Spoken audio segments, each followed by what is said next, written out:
ಯತ್ನಾಳ್ ಅವರ ಉಚ್ಚಾಟನೆ ಬಳಿಕ ರೆಬಲ್ಸ್ ಟೀಮ್ ಕೊಂಚ ಸೈಲೆಂಟ್ ಆಗಿತ್ತು. ಈಗ ಯಾಕೋ ಮತ್ತೆ ವೈಲೆಂಟ್ ಆಗುವ ಎಲ್ಲ ಸಾಧ್ಯತೆ ಕಂಡು ರಾಜ್ಯಾಧ್ಯಕ್ಷನ ವಿರುದ್ಧವೇ ಸಿಡಿದೆದ್ದ ಭಿನ್ನಮತೀಯರು. ಬೆಂಗಳೂರಿನ ನಿವಾಸದಲ್ಲಿ ಭಿನ್ನಮತೀಯರ ಸಭೆ. ಭಿನ್ನಮತೀಯರ ಟೀಮ್ ಅಲ್ಲಿ ಬಹಳ ಪ್ರಮುಖವಾಗಿ ಕಾಣಿಸ್ಕೊಳ್ತಾ ಇದ್ದಂತ ಕುಮಾರ್ ಬಂಗಾರಪ್ಪನವರ ನಿವಾಸದಲ್ಲಿ ಇವತ್ತು ಮತ್ತೆ ರೆಬಲ್ ಟೀಮ್ ಜಾಯಿನ್ ಆಗಿದೆ. ಕುಮಾರ್ ಬಂಗಾರಪ್ಪನವರ ನಿವಾಸದಲ್ಲಿ ಇವತ್ತು ಅವರು ಹುಟ್ಟುಹಬ್ಬ, ಹಾಗಾಗಿ ಹುಟ್ಟುಹಬ್ಬದ ನೆಪದ ಮೇಲೆ ಇವತ್ತೆಲ್ಲರೂ ಒಂದ್ ಕಡೆ ಸೇರಿದ್ದಾರೆ. ಕೇಕ್ ಕಟ್ ಮಾಡಿ ಕೇಕ್ ತಿನ್ನಿಸ್ತಾ ಇದ್ದಾರೆ. ಪ್ರಮುಖವಾಗಿ ಸಿದ್ದೇಶ್ವರ್ ಅವರು ಇದ್ದಾರೆ, ನಾವು ಗಮನಿಸಬಹುದು. ರಮೇಶ್ ಜಾರಕಿಹೊಳಿ ಅವರು ಇದ್ದಾರೆ, ಕುಮಾರ್ ಬಂಗಾರಪ್ಪನವರು ಇದ್ದಾರೆ, ಮುಖ್ಯವಾದ ವ್ಯಕ್ತಿಗಳು.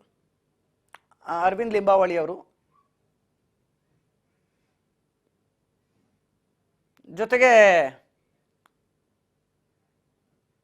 ಪ್ರತಾಪ್ ಸಿಂಹ ಅವರು ಕೂಡ ಇದ್ದಂತಿದ್ದಾರೆ.